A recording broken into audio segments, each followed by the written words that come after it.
podcast Intersection, le rendez-vous des passionnés de technologie et de leur impact sur la société d'aujourd'hui et de demain. Bienvenue à Intersection. Hey, bienvenue. Bon matin, Jonathan, ça va bien? Très bien. Yes. Écoute, petite nouveauté ce matin?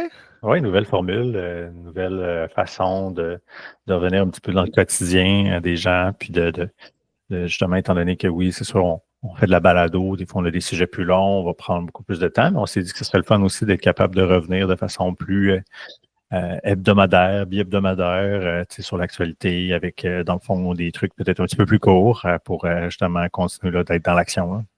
Exact. Être dans l'action, c'est un peu ça le mindset de cette espèce de série-là d'épisodes.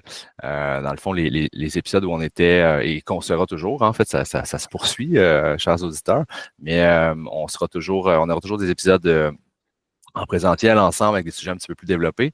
Là, par contre, on voyait que la tech, on le sait, là, Joe, la tech, ça va vite anti-pêcher. Là, puis, je veux dire, c'est facile d'en manquer une coupe de balles. Fait qu'on fait cette espèce de mouture-là où est-ce qu'on va pouvoir adresser des sujets chauds qui sont récemment sortis sur l'actualité. Fait qu'un peu de l'actualité. Puis en même temps, ce qui a attiré peut-être notre attention aussi, là, dans le sens où il y a beaucoup de choses, mais à un moment donné, parmi toutes ces choses-là, qu'est-ce qui a attiré notre attention, puis qu'on a juste le goût de développer un peu là-dessus. Là. Exactement. Fait qu'on part le bal de ça ce matin. Oui. Carrément. Est-ce que, Joe, tu veux me starter ça avec un de tes sujets qui a retenu ton attention la semaine dernière? Oui, ben, je peux partir dans le fond avec Waze. Si vous connaissez évidemment la célèbre application là, à la style Google Maps, qui est un peu son pendant, mais qui est un outil de GPS finalement pour se retrouver sur la route, qui est super sympathique, qui a été acquis dans le fond par Google il y a quelques années. Dans le fond, à la base, Waze, c'est une plateforme de GPS qui est très ludique. Là. Donc, l'approche, vraiment, là, c'était tu peux voir les autres Wazers sur la carte. Puis l'idée d'intégrer justement du reporting. Donc, selon, évidemment, ce que tu vois sur la route quand tu t'en vas, quand tu te promènes, dans le fond, va contribuer à la communauté des Wazers, entre autres, notamment quand il y a des présences policières, de pouvoir reporter, si ça arrive à proximité, etc. Donc, ça a été pas mal popularisé avec Waze. Puis aussi certaines fonctionnalités de Waze qui ont été intégrées éventuellement dans Google Maps. Et dans le fond, la semaine dernière, Google et Waze, l'équipe, ont annoncé là, une nouvelle feature vraiment intéressante qui est du reporting vocal qui est boosté, dans le fond, à l'AI par Gemini. Donc, ce qu'il faut comprendre, c'est que quand on est dans le trafic, dans un centre-ville ou whatever, évidemment, là, à l'heure actuelle, on parle seulement de la version anglaise qui permet de le faire, mais évidemment, on comprend que très bientôt, ce sera peut-être disponible dans toutes les langues. Mais là, on peut littéralement dicter qu'est-ce qu'on voit. Donc, je suis dans le trafic. Je sais, il y a quand même un trafic lourd devant nous à partir de l'intersection, mais ça n'a pas l'air très, très gros, etc. Donc, on passe un message comme ça, puis Waze va tout simplement reprendre ça. Il va l'appliquer dans les informations, dans le fond, qu'il va rendre disponible à tous les autres utilisateurs sur la carte. Donc là, on est vraiment si on pense à des grands centres, si on pense, par exemple, à New York, où on a une circulation dense, où est-ce que ça change extrêmement rapidement, on se retrouve avec la possibilité là, d'avoir vraiment en real time des informations sur la circulation et non pas nécessairement d'arriver un peu dedans puis faire comme « Ah merde, j'aurais pu prévoir ». Donc, on vient littéralement booster l'intelligence de Waze avec Gemini pour en faire un outil là, vraiment plus performant. C'est bon, j'ai pris des notes. Est-ce qu'on appelle ça vraiment des Wazers? C'est la première fois que j'entendais ça, je trouve ça cool. Cette communauté-là se nomme les Wazers. Oui, absolument. Je ne savais pas. Okay. Oui, parce qu'en fait, même quand tu es un Wazers, dans l'application en soi, c'est comme ça que tu es appelé. Puis jusqu'à tout dernièrement, il y avait comme un principe aussi d'icône, exactement, ouais. Selon la distance que tu as parcourue avec Waze, etc. Là. Donc, c'était très axé justement sur la ludification et tout. Là. Mais c'est un pan peut-être qui a été un petit peu plus abandonné là, dans les dernières années. C'est même... Ouais. Vas-y. Ben, j'allais dire, moi, from day one, je suis team Google Maps, là, mais après coup, je suis arrivé pour aller sneaker un peu avec What's the fuss about Waze? Là. Je l'ai installé à un moment donné, puis je suis comme fait qu'est-ce qui se passe? Beaucoup de ludification, on a tous nos petits emojis, nos petits icônes, nos petits avatars, pardon. Fait que il y a ça, mais je me rappelle que l'installer me faisait découvrir un peu cette espèce de notion de collaboration entre drivers, cette espèce d'idée-là qui était de caller les shots sur des choses qu'on voit.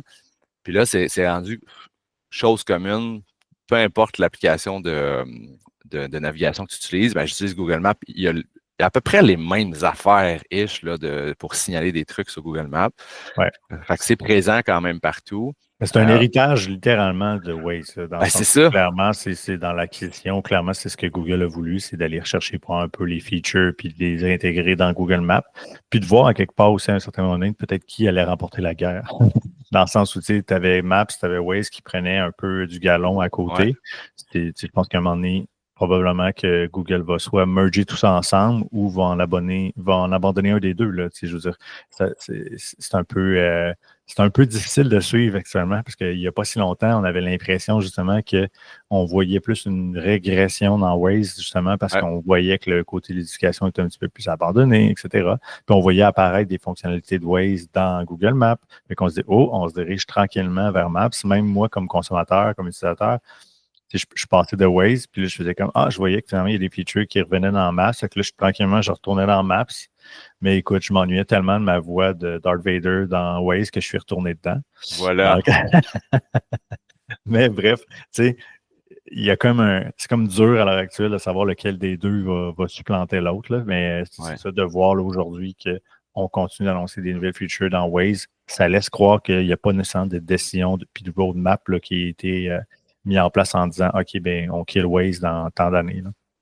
Tu sais, c'est donc ce que je vais dire, mais mettons, tu regardes Meta qui own autant WhatsApp que Messenger, qui sont basically deux apps qui, à leur fondation, sont des apps de communication. Tu peux communiquer voix, texte, WhatsApp, tu peux communiquer voix, texte, Messenger, mais ils ne vont pas tuer. En tout cas, présentement, ils doivent avoir un peu ce même dilemme-là parce qu'il y a une grosse partie de la planète qui est sur WhatsApp. La petite planète Québec est très, très Messenger. Puis j'ose croire qu'on n'est pas les seuls. Fait que, tu sais, ces grosses entreprises-là, quand elles tombent avec deux produits qui sont similaires, qui ont fait des acquisitions, ultimement, business-wise, tu regardes le cash, c'est la génération de revenus, puis si les deux, c'est positif, ben il y a peut-être une raison de garder les deux. Je ramène ça quand même à Waze, puis notre gang de Wazer. Je suis content que tu en parles parce que moi, j'ai mis Android Auto sur ma voiture il y a 2 ans, puis avec Google Maps, l'aspect caler des shots de ce qui s'en vient, il y a une voiture de police qui est là-bas, il y a un accident. Mais c'est bizarre d'aller faire ça dans le char. Tu sais, tu es sur l'highway, tu es supposé être focus sur la route. Là, tu sais, pogne le piton, on va dire s'il y a quelque chose qui est là, je suis sur le bon piton. Tu sais, la concentration n'est pas parfaite quand tu te mets à. Puis là, tu regardes, là, tout le monde te dit qu'il y a une police dans pas long. Là, tu regardes au loin, tu es comme, hey, je vais aller la voiture, c'était-tu le char qui est là? Fait que, tu sais, tu focuses putain sur la route. Fait que c'était pas. Je trouve que c'est pas super sécuritaire, je trouve, là, ce bout-là. Mais d'ajouter la voix, j'ose croire que c'est un peu l'alignement qu'ils ont décidé de prendre, de dire, ben, on va y aller avec la voix, ça va être bien plus simple de même, puis on va interagir de cette manière-là, tu sais. Tu sais, il s'ajoute aussi, même aussi dans l'équation, tous les systèmes GPS built-in, en fond, qui viennent dans les véhicules, plus intelligents aujourd'hui. Moi, j'ai la chance d'avoir une belle voiture électrique, Hyundai Ioniq 5. J'ai découvert que le système de navigation GPS qui vient dans la voiture m'avertit quand je passe dans des secteurs de photoradar fixe. Fait que j'ai même pas besoin de faire aucune interaction. Fait que je roule, j'écoute la musique, je suis en train de parler, je me rends pas compte du secteur que je suis. Poup! J'ai une interruption, puis le système va dire que je suis à l'approche d'un système radar fixe. Fait que tu vois que là, tranquillement, pas vite aussi, il y a de l'évolution de ce côté-là. Fait que est-ce que tantôt, justement, le reporting, si on est du 100% voix, si on va vers un peu le principe de ce que Waze essaie d'amener, ben, on fait juste actionner au volant l'interaction, puis on dit qu'est-ce qu'on voit. Il y a une police à l'intersection entre les deux sur le terre-plein. Puis à ce moment-là, ben, le marqueur s'ajoute. Puis vient se référencer avec les reportings de d'autres utilisateurs pour venir confirmer, exemple, si c'est le cas. Fait que, là, effectivement, comme tu le dis, on sort de l'interaction là, qui est un peu tricky de faire, OK, effectivement, il faut que j'appuie sur le bouton écran, faut que je sélectionne de quoi alors que je suis au volant. Là. Normalement, je ne devrais pas faire ce genre d'intervention-là. Non, totalement pas.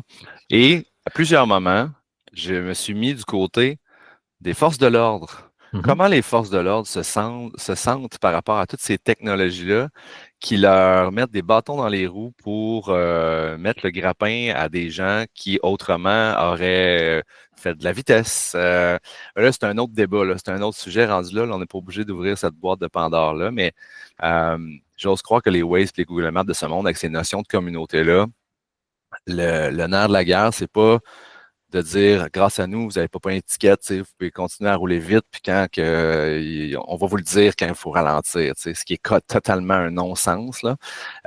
Mais j'ose croire que leur fer de guerre marketing, c'est pas nécessairement dire ça, c'est plus grâce à nous, tu vas avoir une intelligence plus accrue de la route, tu vas savoir ce qui se passe, tu vas anticiper, ça va être proactif. Puis, by the way, tu vas peut-être pas prendre une étiquette si tu roules vite, mais ça, je pense pas qu'ils le disent là, nécessairement de cette manière-là. Ouais, non, je pense plus que ce qu'on cherche à renforcer, c'est le principe que, tu sais, justement, bon, ben, on veut être proactif dans, ben, réduis ta vitesse parce que tu es à l'approche. Fait que donc, ça te sensibilise à avoir un meilleur comportement. Fait que ça va inévitablement ralentir la route en général. Donc, je pense qu'il y a un côté positif à ça. Mais oui, comme tu dis, on peut le voir de l'autre sens. Puis on se dit, ah, ben, je vais tricher, j'ai Waze qui me le dit, mais c'est risqué, mettons. Juste en terminant aussi sur Waze, on te laisser introduire ton sujet. Yes. Dans le fond, aussi, truc qui est super intéressant, il y a une collab avec la Ville de Québec et Waze. Donc, les données sont partagées. Puis, dernièrement, ce qu'on a appris, puis on l'apprend dans l'article justement que je l'ai lu, c'est que on va avoir maintenant les zones scolaires, ce qui n'était pas le cas avant. Donc, à l'approche des zones scolaires, là, justement, l'indication de réduction de vitesse et tout là, va être intégrée. Là. Donc, ça, c'est un volet quand même intéressant, je pense. Pour deux jeunes papas que nous sommes avec des jeunes enfants, moi, l'aspect sécurité routière aux abords d'une école est vachement important. Oui, absolument. Vraiment, vraiment. Cool. Puis bon, peut-être pour clore la boucle là-dessus, c'est donc un autre exemple que si, guys, vous n'avez pas compris que la voix et l'utilisation de la voix au sein de nos technologies est quelque chose qui est en hyper émergence et en croissance. On va en reparler dans d'autres épisodes du podcast, sur d'autres sujets, mais on en a déjà parlé un peu. L'ère d'utiliser un keyboard, une mouse, une souris, d'utiliser des boutons dans son char, c'est encore là. On va s'en reparler dans une dizaine d'années, puis je pense que le portrait va être différent. Oui, absolument. Grandement changé, assurément. Cool. J'aborde peut-être une autre nouvelle, moi, qui m'a pas frappé, mais que j'ai trouvé importante et digne de mention. Joe, tu le sais, là, moi, TikTok m'a eu avec son algorithme. TikTok a gagné sa bataille avec moi. Je suis un apôtre, bien malgré moi. Puis, la semaine passée, on apprenait que le gouvernement canadien, côté donc fédéral, a décidé de imposer la fermeture des 2 bureaux de TikTok au Canada, soit à Vancouver et à Toronto. Sous peine, en fait, tout ça, c'est si on remonte un peu à la genèse de la chose, on se rappellera que c'est l'année passée, 2023, le gouvernement canadien avait forcé à ce que aucun appareil gouvernemental puisse installer cette application-là. Donc, tout fonctionnaire, peu importe le stade dans la hiérarchie, n'a pas le droit, n'a toujours pas le droit d'avoir cette application-là d'installer sur ses devices. Tout ce qui est aussi là, ça, c'était peut-être plus au Québec. Tu sais, tous les médecins qui n'ont pas le droit d'être sur. Tu sais, ils ont comme obligé plein de métiers à ne pas avoir leur page TikTok. On se rappelle, moi, je me rappelle que il y avait plusieurs médecins qui étaient vocales sur ce réseau social-là. Et c'est du jour au lendemain, ça a été terminé. On vous oblige à ne pas avoir ça. Et à parler en tant que médecin sur cette plateforme-là. Tout ça, beaucoup a été initié, en tout cas, au niveau fédéral, ici, et Québec aussi un petit peu, l'année passée, de vraiment resserrer un peu les taux sur l'utilisation de ça. C'est pas encore non permis. Ça n'a pas été banni pour toute la population. Mais les taux s'est resserré encore plus la semaine dernière, donc avec la fermeture de ces 2 bureaux-là. Donc, c'est plusieurs, je crois, centaines de jobs là, qui sont mis à péril comme ça au Canada. Moi, ça me. Puis là, c'était la raison aussi, tu sais, parce que là, bon, quand même bien que je suis apôtre de ça, je veux dire, je le vois bien que c'est pas parfait, cette histoire-là. C'est chinois derrière ça. C'est des propriétaires chinois avec du code chinois, avec de la possibilité d'en connaître beaucoup sur l'utilisateur qui est là. Donc, on jongle présentement avec beaucoup de gens qui utilisent l'application. Et là, c'est plus vrai là, que TikTok, là, c'est juste des petites filles de 12 ans qui font des danses. Là. J'invite tout le monde, ben pas nécessairement, parce que j'invite tout le monde à se renseigner s'ils veulent aller voir un peu ce qu'il y en est vraiment puis qu'ils ne l'ont pas testé. Nourrissez cet algorithme-là. Dans 2-3 jours, vous allez découvrir que c'est pas ça pantoute. Ça va vraiment vous nourrir sur des choses que vous aimez pour vrai. Plus vous nourrissez l'algorithme, plus vous likez, plus ça va devenir extrêmement pointu et précis. L'envers du décor, c'est qu'on ne sait pas nécessairement tout ce qui est pris comme data des utilisateurs. Et puis, en fait, oui, on le sait. C'est-à-dire que tout est pris. Vu comme ça, en fait, eux, ils vont dire qu'on va tu sais, ils ont des pages de privacy policy, voici ce qui se passe, termes et conditions. Mais entre ce qui se passe là, entre ça et la réalité, c'est un autre portrait. Puis, on parle vraiment d'un accès ouvert à l'appareil mobile. Là. Donc, on est vraiment sur quelque chose de très ouvert. Cela dit, est-ce que TikTok est un cas unique là-dedans? Je ne crois pas. Je pense qu'il y a beaucoup d'autres plateformes qu'on ne soupçonne pas nécessairement qui ont un accès quand même très large à nos appareils, même si dans les dernières années, les fabricants, pas les fabricants, mais les ingénieurs logiciels, que ce soit sur iOS ou que ce soit sur Android, ont apporté des changements pour éliminer les applications qui ne cherchaient qu'à collecter des données de façon éhontée, si on peut dire. Donc là, ça s'est refermé. Mais tu sais, même à ça aussi, la genèse de tout ça remonte à plusieurs années aussi, avant même TikTok. C'est vraiment un enjeu politique. On se souvient, il y avait eu une dame qui représentait Huawei, le fabricant d'appareils mobiles, qui était, je crois, dans la région de la Colombie-Britannique, je pense à Vancouver, dans le secteur de Vancouver. Et qui avait été arrêté littéralement pour soupçon d'espionnage, dans le fond. Et à partir de là, on a compris qu'il y avait une guerre quand même assez importante et directe entre le gouvernement canadien et le gouvernement chinois, dans le fond, sur l'incidence de l'espionnage, etc. Et donc, ensuite, bien évidemment, Huawei s'est retrouvé beaucoup moins présent en territoire canadien. Puis ensuite, le gouvernement canadien a commencé à regarder du côté de TikTok, voyant effectivement la popularité, étant donné que c'est probablement un des outils actuellement, qui est le plus beau symbole de l'attention economy. Là. Donc, je veux dire, les jeunes et moins jeunes, les gens qui utilisent sont comme tu dis, sont hookés. Hey Joe, on a même notre compte TikTok, nous aussi, là. Non, c'est un incontournable, assurément. Donc, clairement. Puis peu importe où tu es, même. Je veux dire, j'ai pas, moi personnellement, je n'ai pas de compte TikTok, mais je veux dire, je reçois des TikTok, j'en vois passer sous d'autres formes, dans des stories qui sont republiées, mettons, sur Facebook ou sur Insta. Donc, tu vois que la plateforme est rendue très, très puissante. Là. Fait que, assurément, c'est normal qu'à quelque part là, avec toute cette histoire-là, puis ce backlog de guerre d'espionnage et d'accès à l'information, ben là, le gouvernement canadien a dit OK, il faut qu'on resserre les taux. Là.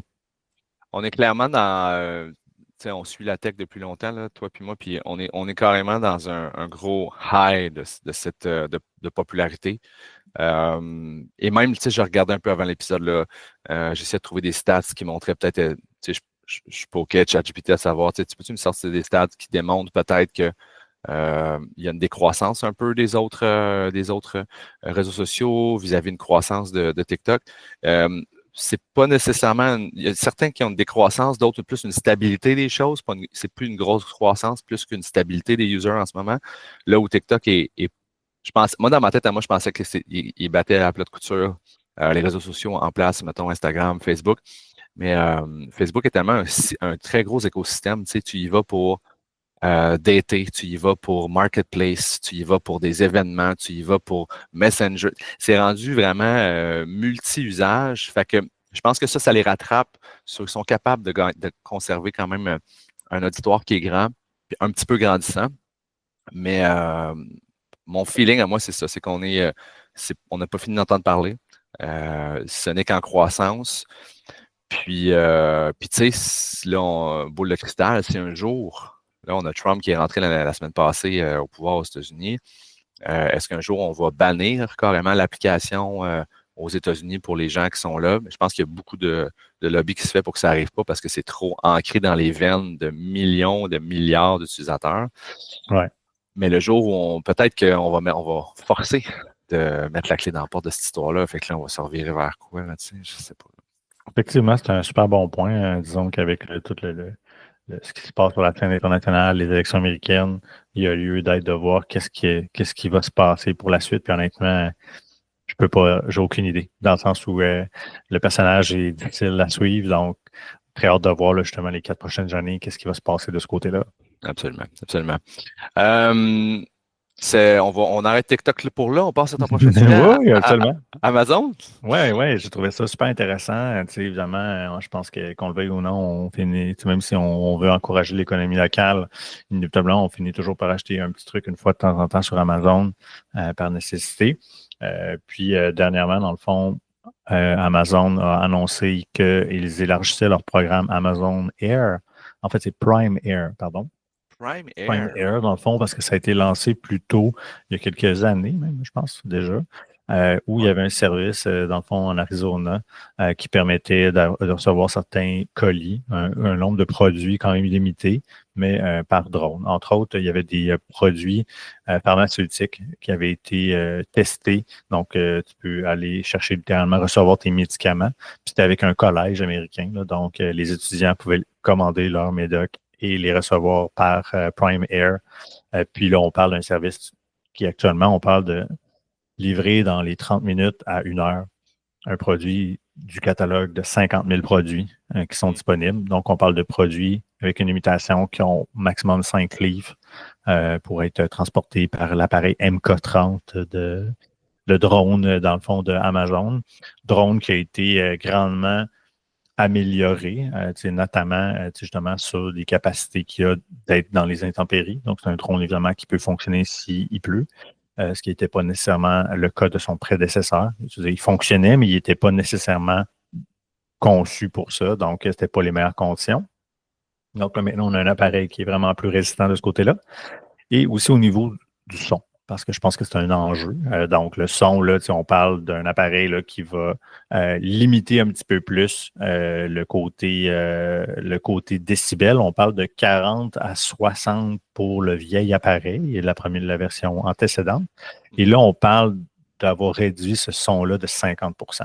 Donc, là, on va être plus dans un 20 à 30 décibels, ce qui est vraiment très, très bien. Parce que si on pense évidemment qu'on a plusieurs de ces appareils-là dans le corridor aérien, mais là, on ne veut pas nécessairement là, que ça devienne problématique de se faire livrer ça. Donc, c'est tout à fait logique de penser qu'on veut réduire l'empreinte sonore de ça. Donc, 50 000 produits, dans le fond, qui sont maintenant disponibles. Toujours encore une fois, on parle du Texas, on parle d'une ville qui s'appelle Tolleson, je crois. Okay. Donc, qui est maintenant accessible. Puis là, on a la possibilité de faire ces achats et de se faire livrer dans ce fameux dernier kilomètre-là très rapidement. Là. Donc, dans les statistiques justement qui ont été avancées par Amazon, je pense qu'ils disaient que dans la dernière année, dans le fond, ils ont atteint plus d'1 million de colis qui ont été qui ont été livrés à l'intérieur, dans le fond, d'une journée. Donc, le One Day Delivery.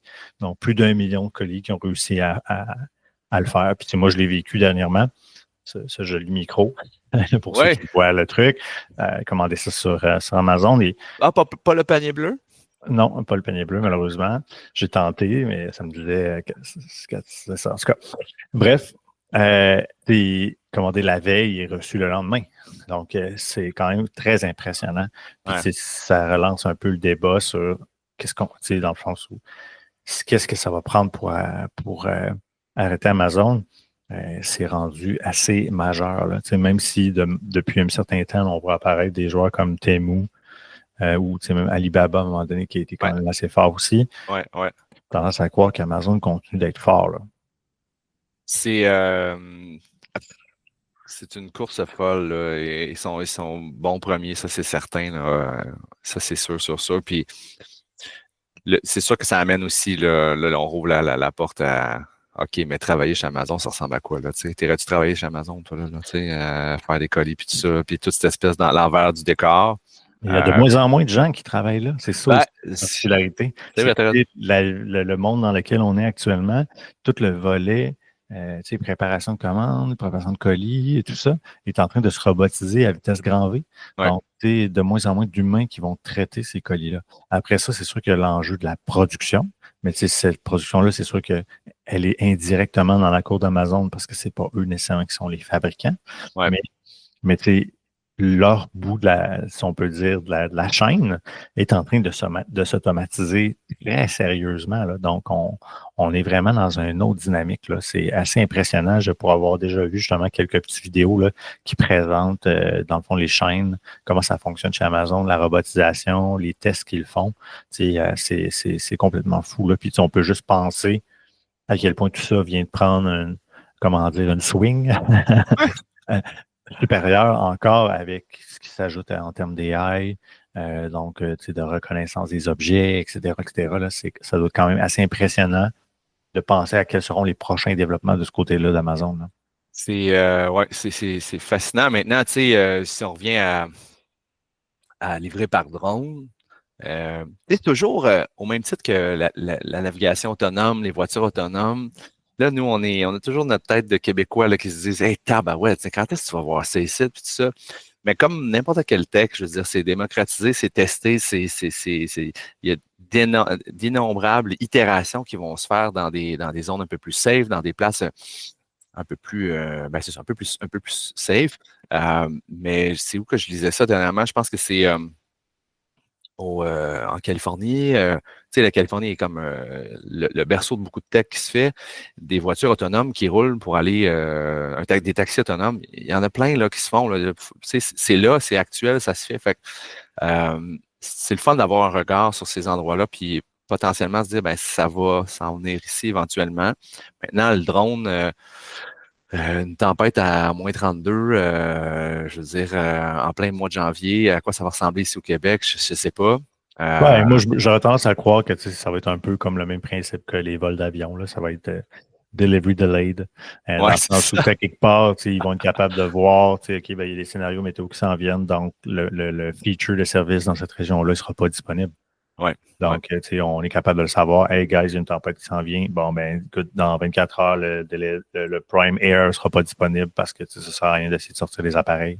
Exactement. Donc, je pense que c'est possible que ça s'adapte, surtout pour ça. C'est moins crucial nécessairement que de rouler.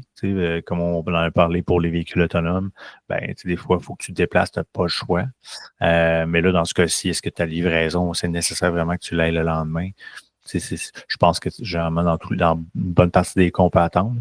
Donc, je pense que il y a ça qui va entrer en ligne de compte là, aussi. Là. Fait que, mais oui, puis ça va d'avoir la résistance des appareils avec les changements climatiques, l'eau, le froid, etc.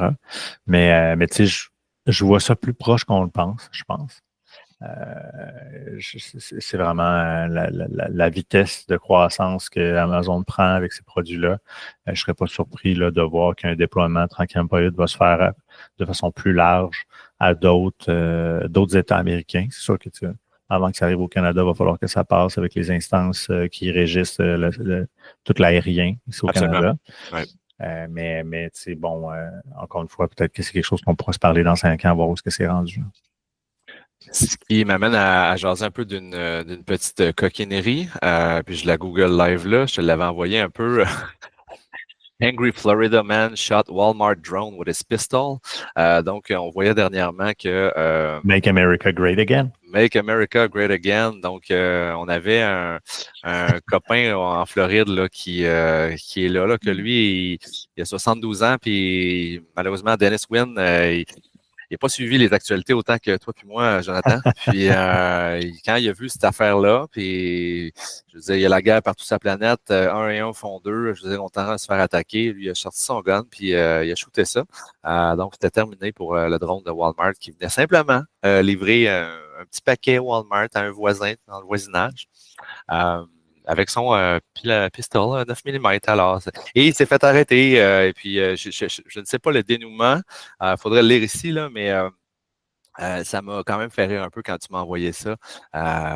parce que c'est ça, là, c'est pas encore ancré dans les mœurs de tous et chacun. En fait, c'est loin de là, encore. Ah, absolument, c'est clair. Là, il va y avoir des situations à venir. Puis je pense que Amazon est un peu en train de vivre avec ses tests, puis de voir comment est-ce qu'ils vont adapter tout ça. Là. Donc, non, il y aura sûrement d'autres épisodes loufoques avec ça. Absolument. Cool. Sinon, ben, une petite dernière pour la route, là. Moi, quelque chose que j'ai vu passer sur tous mes réseaux la semaine dernière, c'est le fameux nouveau Mac Mini M4. Donc, on se transporte un peu sur de la techno hardware côté Apple. Oui. Donc, ils ont sorti ça la semaine dernière.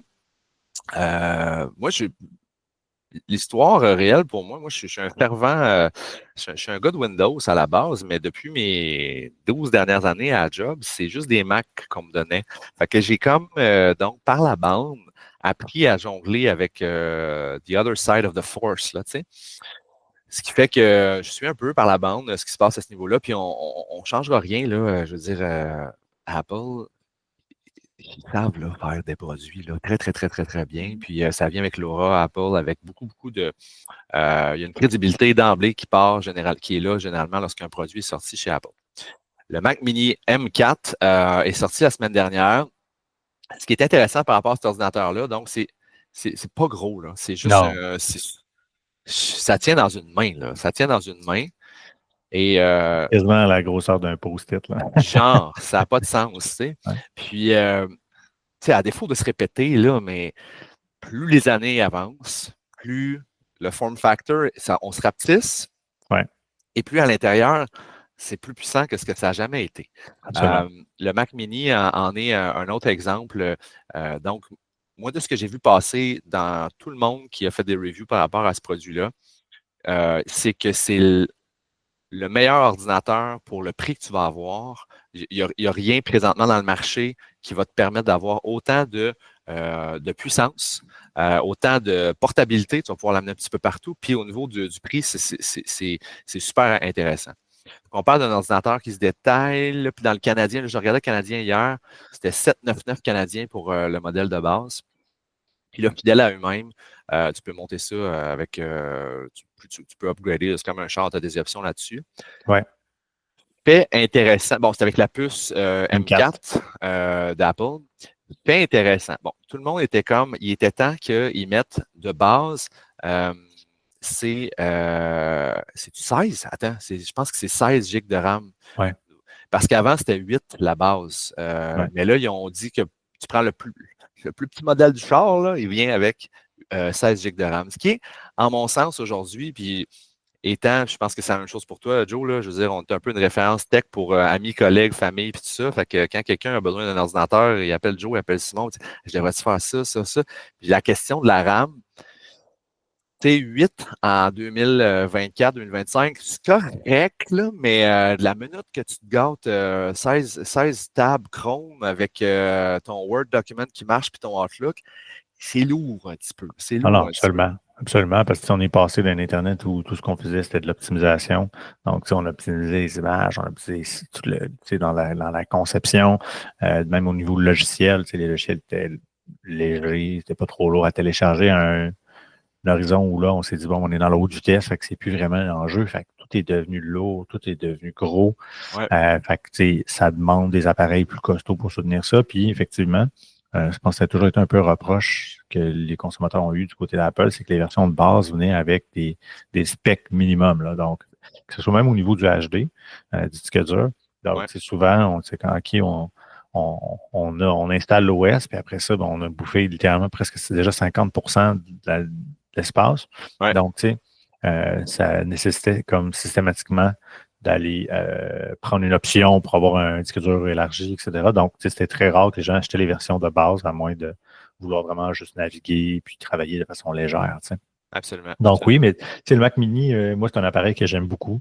J'en ai eu dans un contexte d'affaires. Ouais. C'est comme des appareils que je fournissais justement à mes employés lorsque justement il y avait à être au bureau. C'est vraiment des appareils idéaux. Puis il y a eu une période où on était sur des appareils avec des HD qui étaient des disques durs qui étaient un petit peu plus lents, là, les appareils plus SATA qu'on appelle. Ouais. Donc, tu pouvais racheter des Mac Mini pour vraiment pas cher, puis les transformer en ajoutant, dans le fond, des solid state, là, des SSD, littéralement, comme disque de ces appareils-là. Et là, tu décuplais la puissance, là, parce qu'évidemment, la majorité de ces appareils-là étaient ralentis par la performance disque. Fait que tu avais vraiment des petites bombes entre les mains pour pas cher. Puis j'ai vu des gens, comme tu le dis aussi, dans un contexte professionnel, préférer largement des Mac Mini sur les stéroïdes à un MacBook Pro, dans le fond, pour faire de l'édition, des trucs comme ça. Donc, il y avait eu souvent comme tu dis, des reviews qui encensaient là, vraiment qu'est-ce qui se passait du côté des Mac Mini, là. Donc, c'est pas surprenant de voir là, qu'il y a toujours une belle évolution de ce côté-là, puis que l'appareil déjà connaît un bon succès juste d'un point de vue ce que la communauté en pense. Hein. Exactement. Fait que c'est de très bonnes petites machines. C'est drôle parce que quand je regardais ça, je regardais les forums sur Reddit, là, les gens qui commentaient, puis si pour un base, là où c'est un peu contradictoire parce qu'on dit que le modèle de base est très puissant quand même, puis peut faire plein de choses, puis portable, fort, puissant. Si tu passes du 16 à 32 gigs de RAM, donc dans tes options, si tu prends le base model puis tu l'extends au maximum de RAM, le prix que c'est là équivaut à acheter 2 ordi de base. Parce que d'ajouter à 32 gigs, je pense que c'est 1000$ de plus, genre. Ouch! Ouais, fait que là, tu sais, là, les gens sur le forum étaient comme genre, c'est cool la base, mais Mac, dans les options, là, tu te fais rincer le portefeuille là, quand tu te gardes des options parce que ça explose. Là. Moi, je me rappelle des exercices j'avais des amis qui voulaient se magasiner un Mac, puis là, on faisait juste jouer à aller. Tu pognes toutes les options qui se peuvent sur un des ordis, puis tu arrives avec un ordi qui te coûte 8000, t'es comme, ouais, c'est quoi cette histoire-là, tu sais? fait que faites juste attention au niveau des options parce que ça peut changer la donne au niveau du pricing. Mais j'aime ce que tu dis, te dire, ben, va te chercher un base model, tu sais, puis fais un bout là-dessus, puis dans une couple d'années, à la limite, va chercher des parts, des pièces là-dessus qui vont augmenter, qui vont moins te coûter cher un petit peu dans une couple d'années, tu sais. Quelque chose d'intéressant aussi que si vous remarquez, là, dans l'évolution de ces appareils-là, même que ce soit d'un Mac, MacBook Air, d'un Mac Mini ou quoi que ce soit, il y a un nouvel appareil aujourd'hui qui s'est ajouté pour compenser le fait qu'on retire les ports de plus en plus de ces appareils-là parce qu'on les rend petits. Donc, on est tous rendus avec des giga adaptateurs. Ouais. Fait que, tu sais, quelque part, il y a comme dans le fond, ils se sont dit, ben nous, on miniaturise, on va rendre ça tout petit, mais là, après ça, ben, ça va être au consommateur de se débrouiller pour acheter un autre appareil qui va à côté pour brancher ses accessoires dessus. Alors, ce que tu dis, c'est que le câble qui va powerer le courant est giga gros, c'est ça que tu me dis? En fait, ce que je veux dire, c'est que, étant donné qu'on réduit le nombre de ports disponibles, ouais. on rend la responsabilité au consommateur de dire achète-toi un power adaptateur. Va te chercher un docking station avec plein d'autres. Exactement. Alors que de base, c'était quelque chose qu'on offrait sur l'appareil. Donc, on réduit les coûts, on a moins puis on a moins de troubles potentiels avec ces ports-là, etc. On met du USB-C comme c'est dans le cas présent. Je pense que c'est 2 USB-C. Donc, après ça, ben, si tu veux utiliser plus que ça, achète-toi un adaptateur. Puis c'est le cas dans la majorité des utilisateurs. Si on regarde, je veux dire, on a tous un méga adaptateur à la maison, un docking station à cause de ça aujourd'hui. Donc, c'est drôle, tu sais, d'avoir réduit ce volet-là pour dire, bon, mais après ça, ben, les gens s'achèteront des adaptateurs. Fait qu'on a comme juste décuplé. On avait un appareil un peu plus gros parce qu'on avait besoin d'avoir plus de parts, mais on s'est dit, bon, réduisons les appareils puis créons un autre. Laissons les gens s'acheter un autre appareil à part pour gérer la reste. C'est quand même intéressant. C'est quand même drôle de voir ça, de se dire, OK, ben, on nous force finalement à s'acheter des adaptateurs, puis on ne veut pas nécessairement s'assurer qu'on m'en fournisse un peu plus de base. Tu as un excellent point. Là. On voit ici, ça c'est, je pense, un des anciens Mac Mini qui a 4 USB-C, HDMI, USB-A. Exact. Là c'est comme pour that's fait que le moindrement que tu as une coupe de gréement qu'il faut que tu branches, il va falloir que tu te gâtes un hub sur le côté, un docking station avec des prises. Puis, non, c'est un excellent point. Puis même peut-être dans la même veine, moi, c'est que beaucoup de gens ce qu'il disait, puis ça va être un peu la fin de mon topo là-dessus, là, mais étrangement, les gens chialaient beaucoup sur le fait que le bouton power de cette petite bête-là, il est comme en dessous. Puis là, c'est là quand même, je vais nous partager ça ici. Share. Là, on le voit peut-être moins bien, mais mettons que je zoome in un petit peu. C'est que là, présentement, je peux peut-être pas zoomer. Le bouton, il est en dessous du device. OK. Fait que quand ta petite POC Mac Mini est là, si tu veux power, tu pèses sur le piton power, tu lèves ton ordi, pèses sur le piton, redépose ton truc. Et ça m'a aussi un peu titillé, je dois t'avouer. Puis là, toute la communauté est en train de créer des 3D printing templates pour aller se faire leur propre petite patente. Et même lui, dans le fond, qui est juste ici, ce qu'il fait ici, c'est que donc, on voit quelqu'un, il s'est mis une espèce de support en dessous sur 4 Pour pattes. lifter Pour lifter l'appareil, ouais. Et quand il arrive juste ici, c'est que dans le fond, on le voit à l'écran pour ceux qui peuvent. Et voilà. Donc là, ça vient peser sur le petit piton en dessous pour partir le truc. Ce qui amène le gros débat. Toi, Joe, est-ce que tu fermes ton ordinateur régulièrement ou tu ne fais que le mettre en veille? Ben, honnêtement, je ferme très rarement mon MacBook, là, clairement. Là. Donc, tu sais, je veux dire, je vais le mettre en veille, puis je ferme le lap, puis that's it, hein. C'est surtout que maintenant, sur les nouveaux appareils, il n'y a plus l'enjeu de chaleur. Tu sais. Ouais. C'était un temps où on les éteignait parce que l'appareil chauffait, donc avait besoin de s'aérer. Mais là, aujourd'hui, sur les MacBooks, on n'a plus ça. Donc, il n'y a plus de chaleur générée, il n'y a plus de fan là-dedans, etc. Donc, tu sais, on est vraiment dans une optique où on a littéralement l'impression que quand on ferme l'écran, tu sais, tout simplement l'appareil, c'est comme si on l'avait éteint.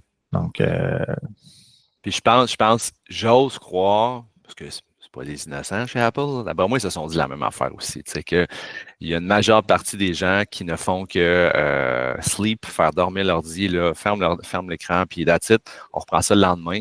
Fait que d'où, j'imagine, cette décision-là au niveau du hardware. Ça m'a quand même fait sourire un peu, ou ça m'a intrigué pas mal, ce truc-là. Puis clairement que je suis pas le seul, parce que là, il y a une communauté qui s'est enflammée par rapport à ça. mais tu as un bon point. Puis, tu sais, pour avoir eu des Mac mini, effectivement, la tendance qu'on avait, c'était pas de les éteindre, c'était vraiment juste de les mettre en veille. Puis, donc, je pense qu'ils ont juste poursuivi dans cette lignée-là. Mais c'est certain que pour ceux qui ont un besoin de l'éteindre après l'utilisation, ben là, le fait que le bouton soit en dessous, c'est quand même un désagrément. Oui, c'est ça. C'est bizarre un peu. Mais belle petite machine. Fait que je souhaite je souhaite à ceux qui vont se l'acheter une bonne partie de plaisir avec cet appareil-là. Je pense que ça va durer, on entend parler pendant longtemps. Puis c'est un appareil qui va durer quand même relativement longtemps si c'est bien entretenu puis c'est bien upgradé avec le temps. Absolument. Yes. Fait que c'est un peu un petit survol d'actualité, Joe. Yes. Yes. On s'est dit qu'on va essayer de faire ça sur une base relativement régulière, chers auditeurs. On risque de faire des switches, des fois un peu actualité comme ça. Des fois, c'est des épisodes un peu plus Thématique, plus long, etc. Donc, ouais, on va s'amuser avec ça, clairement. Exactement. Puis encore là, si vous avez des suggestions de sujets que vous aimeriez qu'on aborde là-dedans, des éléments de la tech sur lesquels vous aimeriez qu'on jase un peu ou des sujets plus précis qu'on approfondisse, n'hésitez pas à nous commenter ça en dessous de notre vidéo. Yes! Excellent. Ben, gros merci à tout le monde, puis on se reparle très bientôt. Yeah, bonne semaine. Toi aussi, bye. Salut.